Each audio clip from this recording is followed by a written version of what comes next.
Bem-vindos a mais um estudo da lição. Aqui nós revisamos o estudo da lição da Escola Sabatina. Hoje a lição de número 10, a Bíblia como História. Mas antes de estudarmos, eu quero orar com você. Vamos orar? Querido Deus, obrigado por tua graça, por teu amor e por mais uma semana de estudo da tua palavra através da lição da Escola Sabatina. Queira nos orientar, nos conduzir em nome de Jesus. Amém. Muito bem, nós estamos estudando este manual da lição da Escola Sabatina, como interpretar as Escrituras, e hoje é a lição de número 10, a Bíblia como História. Mas antes eu quero apresentar a vocês alguns livros que me auxiliaram na compreensão da lição desta semana e que você pode ter também ele aí e você pode usá-lo no estudo de hoje. Nós temos aqui este livro, Em Defesa de Cristo. Então ele apresenta um pouco desse Jesus histórico e algumas comprovações. Esse outro que eu gosto muito, Escavando a Verdade, sobre arqueologia, do Dr. Rodrigo Silva. Outro livro também do Dr. Rodrigo Silva, que é Arqueologia e Jesus. São livros que eu tive a oportunidade de ler e são preciosos para essa lição. Um outro também bem antigo, da Casa Publicadora, que é O Cristo Histórico. E para entender um pouco lá sobre a questão da monarquia, Davi, Salomão e outros, você tem esse aqui, o volume 1 e 2, A História de Israel. São dois volumes preciosos que nos ajudam também. Para entender um pouco mais sobre a pessoa de Jesus, esse aqui é o Incomparável Jesus Cristo. E por fim, um último livro que eu indicaria, um material precioso, é Os Outros da Bíblia. Também lá pela parte final você vai encontrar alguns parágrafos que ajudam no estudo da lição desta semana, tá bem? Então vamos lá, Deus abençoe você e agora eu quero fazer uma oração de intercessão por sua vida para que Deus abra sua mente e juntos entendamos esta lição. Para você que está chegando agora para a revisão da lição da Escola Sabatina. Querido Deus, nós buscamos a tua face, agradecidos por teu amor e graça por nós. Continue conduzindo a nossa vida. Abra nossa mente e o nosso coração para entendermos a tua palavra, em nome de Jesus. Amém. Quando falamos sobre a Bíblia como história, nós estamos dizendo que tanto a história quanto a arqueologia, elas auxiliam na veracidade da Bíblia. A Bíblia, ela conta histórias como verdades divinas. Eu gosto muito da frase que diz que as histórias, elas começam, as histórias espirituais da Bíblia, elas começam justamente onde deveriam começar, desde o Gênesis. Por isso estudamos duas lições anteriores sobre o Gênesis, né? Então, quando nós entendemos que as histórias começam onde todas as histórias devem começar, que é no livro de Gênesis, nós estamos dizendo que a Bíblia é um livro de história.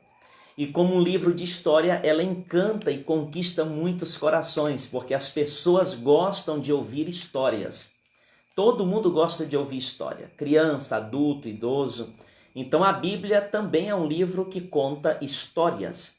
Só que a Bíblia conta histórias como verdades divinas. Não são simplesmente histórias para serem contadas, para fazer crianças dormirem e outras coisas mais. Mas são histórias com profundidades bíblicas. Nas histórias bíblicas, Deus, ele é sempre exaltado como um protagonista em busca da salvação do homem. Desde o Gênesis a Malaquias, Mateus, Apocalipse, você vai encontrar que as histórias bíblicas apresentam um Deus que está em busca de salvar a humanidade, de trazê-la para perto dele através da salvação. Ao lermos o texto para memorizar, Êxodo 20, verso 2 diz assim: Eu sou o Senhor teu Deus, que te tirei da terra do Egito. Nós vemos de antemão a presença de Deus na condução do seu povo e na salvação deste povo, o povo israelita, o povo hebreu, na saída deles do Egito e acompanhando toda a trajetória deste povo. E ele já se apresenta, eu sou o Senhor teu Deus, eu sou o Senhor que te tirei do Egito. E aqui você já começa vendo a história do êxodo, né? Da saída do povo de Deus e como Deus esteve presente na vida daquele povo. A presença do Senhor faz toda a diferença na história do seu povo. A nossa vida ela só tem grande relevância porque nós contamos com a presença de Deus na nossa história. A historicidade bíblica ela é verdadeira e real. Você vai encontrar algumas provas arqueológicas, comprovações históricas e também bíblicas ao longo do estudo da lição. A Bíblia possui um segmento histórico ao longo de toda a sua narrativa, né? Então a Bíblia, podemos dizer, como disse o autor, é constituída na própria história. A principal história bíblica que nós vamos encontrar é a história da salvação, por isso o autor já apresenta de início a pessoa de Jesus Cristo. As histórias bíblicas, elas confirmam a mão de Deus na condução do seu povo.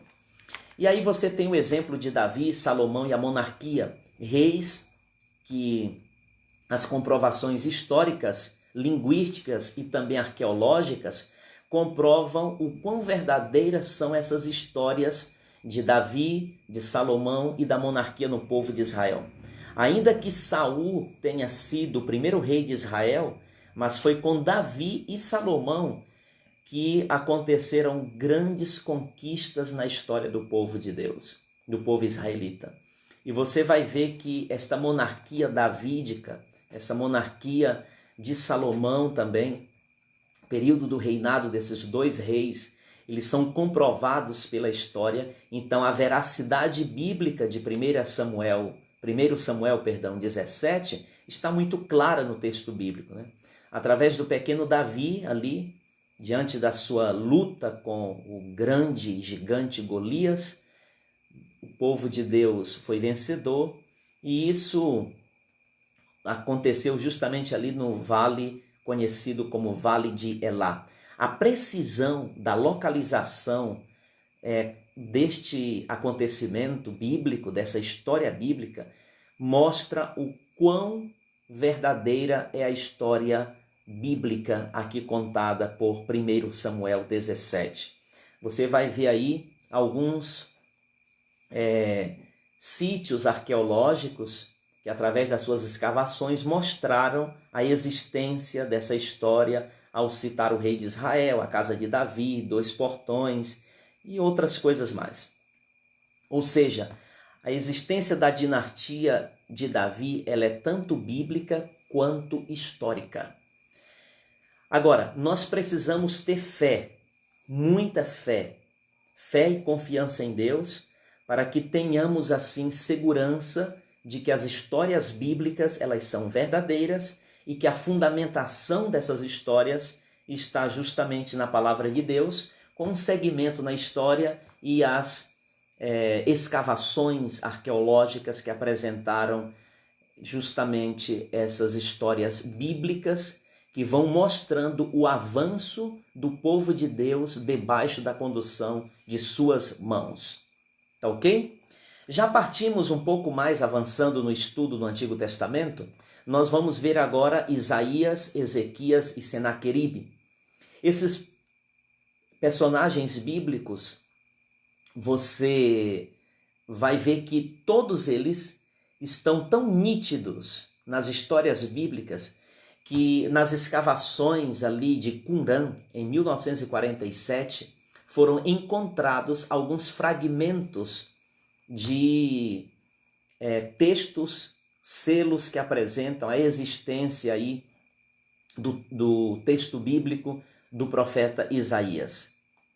Eila Massar, uma pesquisadora do Instituto de Arqueologia da Universidade Hebraica de Jerusalém, celebrou justamente em 2018 o encontro da marca de um selo do século 8 a.C., que deve ter sido feito pelo próprio profeta Isaías. Então você tem aí uma comprovação arqueológica. Por ser a Bíblia um livro historicamente constituído, nós encontramos neste livro inúmeros relatos históricos que são confirmados por fontes extras bíblicas. Nós temos fontes judaicas, com um grande escritor, historiador Flávio Joséfo, e temos fontes romanas que vão comprovando histórias bíblicas. Então, há comprovações bíblicas, históricas e arqueológicas sobre os eventos bíblicos e justamente sobre a existência de Isaías, Ezequias e Senaqueribe. A arqueologia, ela nos ajuda no seguinte: ela trouxe à tona verdades bíblicas, né? As escavações recém-acontecidas em Laques, por exemplo, descobriram os escombros da imensa destruição da cidade que ocorreu quando ela foi queimada por Senaqueribe, né? A invasão ali que Senaqueribe fez ao povo de Deus. Porém, Jerusalém não foi destruída, entendeu? Jerusalém foi sitiada, mas a Bíblia registra que o cerco durou apenas um dia, quando o próprio anjo do Senhor livrou seu povo, e isso é contado pelo profeta Isaías. Através dos feitos registrados na Bíblia, feitos divinos, feitos de Deus, nós vemos que a história também vai comprovando e mostrando que essas ações, elas foram verdadeiras e que Deus esteve e sempre estará na condução do seu povo. Louvado seja Deus por isso. E assim chegamos ao profeta Daniel, ao rei Nabucodonosor e o reinado babilônico. E quando nós chegamos em Babilônia, nós temos agora uma historicidade mais comprovada ainda na Bíblia e também na história humana. Achados arqueológicos, por exemplo, eles confirmaram a mensagem histórica profética do livro de Daniel. Você vai ver que desde aí da época de Daniel, ali com o reinado de Nabucodonosor e as grandes conquistas babilônicas, hoje Babilônia está debaixo do que atualmente nós conhecemos como Iraque. Então, se você fizer escavações e grupos de arqueólogos que já fizeram escavações por aquelas regiões, já descobriram sim a existência que comprova a existência de alguns tabletes e pedras e muitas outras coisas que comprovam essa veracidade da história do reinado do povo da Babilônia e a existência de Daniel. As nossas decisões, assim como Daniel tomou muitas decisões ali na Babilônia, mostram o quanto é propício e essencial tomar uma decisão no presente diante do Senhor, para que em um futuro nós possamos continuar fiéis a Ele. Daniel fez isso. Daniel, quando chegou na Babilônia, era um jovenzinho e por 70 anos viveu ali na Babilônia, em um isolamento da sua terra, do seu povo, da sua família, mas sempre se manteve fiel ao Senhor. O interessante é que a vida exemplar de Daniel, ela influenciou até mesmo reis pagãos, né? Como Nabucodonosor e outros reis que, através do exemplo de Daniel, tomaram conhecimento sobre Deus, e o próprio Nabucodonosor terminou se convertendo. Outros não, deixaram seu coração ali endurecido. A história bíblica e a mensagem profética do livro de Daniel são altamente confirmadas, né? Há motivos para que nós continuemos acreditando na mensagem bíblica, porque ela realmente é verdadeira. Nós precisamos tomar decisões convictas e sinceras ao lado da verdade de Deus. Assim como Daniel, um exemplo e um modelo de fidelidade, de confiança, de segurança em Deus. E agora avançamos, entramos no Novo Testamento e vamos terminando a revisão do estudo da lição, trabalhando a pessoa de Jesus Cristo, né? O Jesus histórico. Há uma grande e vasta discussão no mundo filosófico, teológico, sobre o Jesus histórico e o Jesus da fé. Existe uma divisão grande entre um grupo que apresenta Jesus simplesmente como um personagem histórico, fez história, um homem bom que conquistou corações e tal, e que dividiu a história, aquilo tudo. Mas há também um outro grupo que defende o Cristo da fé, o Jesus da fé, aquele que veio não só para apresentar uma história, não só para conquistar corações como um bom homem, talvez como um profeta, como um sacerdote e tal, mas aquele que veio realmente para salvar a humanidade. E esse Jesus histórico, ele é apresentado ao longo de toda a Bíblia. O interessante é que a veracidade da existência de Jesus na história da humanidade está em um simples fato de que, através de Cristo, a vinda dele à Terra dividiu a própria história. E hoje nós calculamos assim, antes de Cristo e depois de Cristo. Além das fontes bíblicas, a literatura judaica e as fontes não judaicas apresentam a historiografia de Jesus como aquele que realmente existiu entre nós. Nós temos na literatura judaica Flávio Joséfo, que vai apresentar e citar Jesus Cristo em alguns dos seus escritos. Plínio, por exemplo, Tácito, fontes não judaicas, que também apresentam a existência de Cristo. Por exemplo, Tácito era um historiador que fala da perseguição de Nero aos cristãos, e ele menciona em seus escritos o nome de Cristo. O Cristo histórico também é o Cristo da fé cristã. Louvado seja Deus por isso. E aí, quando você lê Mateus capítulo 26, versos 57 a 67, João 11, versos 45 a 53, João 18, versos 29 a 31, e aqui o autor faz a pergunta sobre quem foi Caifás, qual foi o seu papel na morte de Cristo, Pilatos, qual foi a importância da decisão para que ali diante do Sinédrio se realizasse os seus objetivos, falando da condenação, do julgamento e execução desse julgamento sobre a pessoa de Jesus.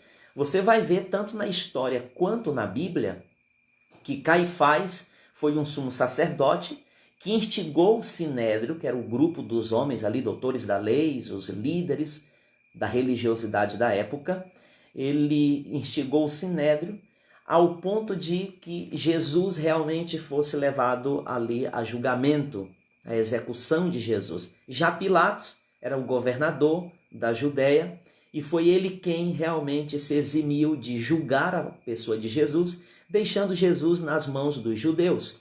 E você vai ver aí que alguns achados arqueológicos deram comprovação para a história bíblica que ali os evangelistas contam nos evangelhos sobre a existência de Caifás e Pilatos. Por exemplo, em 1990, uma tumba familiar foi descoberta ao sul de Jerusalém, contendo 12 ossuários, né? E ali se trabalha e se encontra o nome de José, filho de Caifás, né? E ali você comprova a existência de Caifás. Em 1961, uma inscrição com o nome de Pôncio Pilatos, governador da Judéia, sobre o imperador Tibério César, foi encontrada em uma pedra no teatro de Cesareia Marítima, né? Então, o que nós vemos é que a historicidade bíblica ela vai sendo confirmada ao longo dessas escavações arqueológicas. Podemos dizer que Jesus Cristo é a verdade de Deus, né? E através dele, crendo nele, nós somos salvos. Jesus Cristo existiu, existe e existirá para sempre. Louvado seja Deus. Nós devemos acreditar nesse Jesus. Por quê? Porque Jesus, ele é a palavra feito carne, né? Ele é o verbo de Deus que veio ao mundo. E por fim, termino dizendo, queridos, essas últimas partes da lição aí de quinta-feira, sexta-feira, que é preciso ter fé para continuar acreditando na história bíblica, porque a Bíblia foi escrita por homens de fé para homens de fé. A verdade teológica da Bíblia baseia-se na verdade histórica. Fé e história andam juntas aqui neste processo de confirmação da crença de que a Bíblia é a palavra de Deus. Nós precisamos olhar para os relatos da Bíblia com os olhos da fé e ver a mão de Deus agindo ali. A verdadeira fé, ela é contagiante e envolvente. E você vai ver vários exemplos baseados em Hebreus capítulo 11, conhecido como o capítulo da galeria dos heróis da fé, desde Enoque, Noé, Abraão, Sara, José, Moisés, Raabe e Sansão, homens e mulheres que nos ensinam poderosas lições de como nós devemos aprender a viver pela fé, crendo na palavra de Deus. Por exemplo, Enoque nos ensina a andar sempre com Deus, Noé nos ensina a obedecer a Deus para ser salvo, Abraão nos ensina a confiar nas promessas divinas e na condução do Senhor. Sara nos ensina a ter segurança na palavra do Senhor. Quando tudo parece impossível, o Senhor faz possível. José nos ensina a ter fidelidade a Deus mesmo estando em terras estrangeiras. Moisés nos ensina a preferir ser da nação do povo de Deus do que da nação pagã, mesmo que tenha vários privilégios terrenais, terrestres. E Raabe nos ensina a fazer escolhas certas, entendeu? Que nos levam à salvação, como ela tanto se salvou e salvou a sua família. E Sansão, em sua primeira fase, nos ensina a ser usado por Deus para salvar pessoas. Esses personagens bíblicos e históricos, eles servem para que nós entendamos o que realmente é viver pela fé em Deus. E fé é esse ingrediente da religiosidade que precisamos ter em nossa vida. Então, que a nossa vida ela seja uma inspiração de fé genuína para as pessoas, né? Que decisões cruciais estão diante de nós todos os dias que precisamos tomar e como tomar essas decisões. Nós temos muitas decisões que precisamos tomar ao lado da verdade e nós precisamos tomá-las conforme a palavra de Deus. Ao contestar as sagradas escrituras, a Bíblia Sagrada, alguns dos seus maiores críticos ficaram convencidos da sua veracidade. As verdades bíblicas e espirituais da Bíblia não podem ser provadas ou rejeitadas pelas descobertas arqueológicas. Elas são verdades bíblicas aceitadas pela fé, vividas na confiança do Senhor nosso Deus. Então, a Bíblia, ela é a história mais antiga do mundo, mas também a mais abrangente e que se renova a cada dia na sua e na minha vida.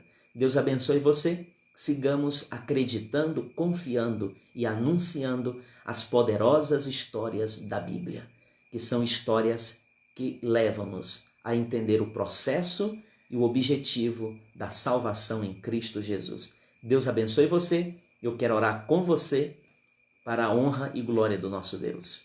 Querido Deus, obrigado pelo estudo da Tua Palavra, obrigado por Tua graça, por Teu amor e misericórdia. Continue conosco, em nome de Jesus. Amém. Nós temos algumas perguntas que nos enviaram, depois que a gente encerra esse primeiro vídeo, para que outros possam ter. Então nós temos uma pergunta, e nós vamos ouvir a pergunta que será lida pelo nosso amigo Jackson, e vamos tentar responder essa pergunta. O Luan Henrique faz a seguinte pergunta. Queria saber uma questão. A lição falou que existem evidências arqueológicas do cerco de Jerusalém por Senaqueribe. Mas o que eu queria saber se existe alguma evidência extrabíblica sobre a derrota do exército assírio pelo anjo do Senhor. Olha, boa pergunta. Obrigado, Henrique. Você tem o que realmente a lição está apresentando, comprovações arqueológicas da derrota aí de Senaqueribe, sobre o cerco de Jerusalém.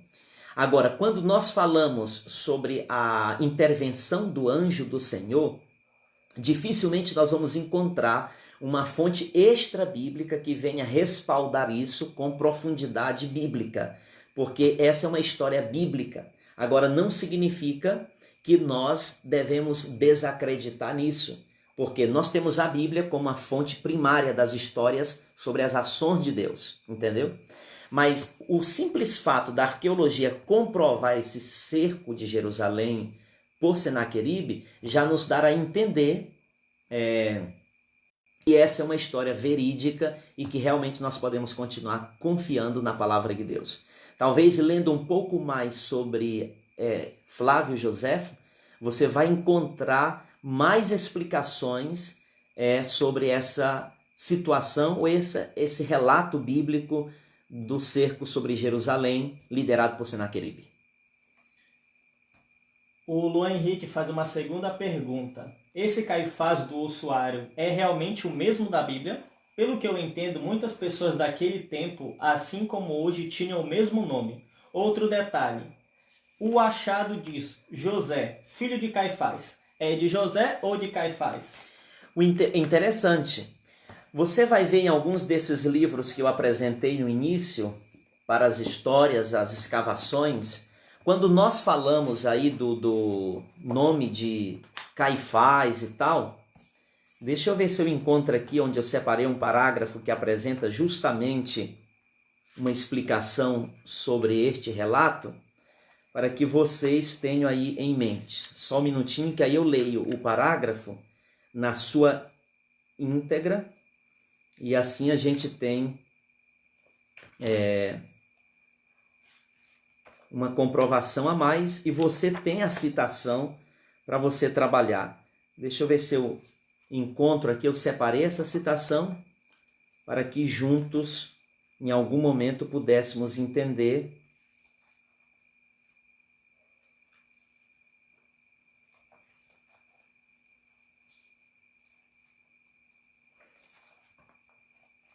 E possamos avançar. Aqui, justamente neste livro, Escavando a Verdade, do autor Rodrigo Silva, você vai encontrar uma explicação lá na página 160, o ossuário de Caifás. Em novembro de 1990, profissionais da construção civil trabalhando na construção de um parque aquático ali naquela região, ao sul da cidade velha de Jerusalém, encontraram uma tumba selada desde a guerra romana de 70, do ano 70 depois de Cristo, né? E aqui você vai ver, quando ele vai apresentar a questão do nome. Olha, por exemplo, um dos ossuários, o mais ornamentado dele, surpreendeu a todos. Conforme o costume da época, alguns desses caixões traziam na tampa ou do lado o nome daquele que estava ali sepultado. A inscrição aramaica estava suficientemente bem preservada para ser lida pelos especialistas. E a inscrição dizia Iosef Ba Cafá, ou José filho de ou da família de Caifás. Esse era exatamente o nome completo do sumo sacerdote que prendeu Jesus. Viu, Henrique?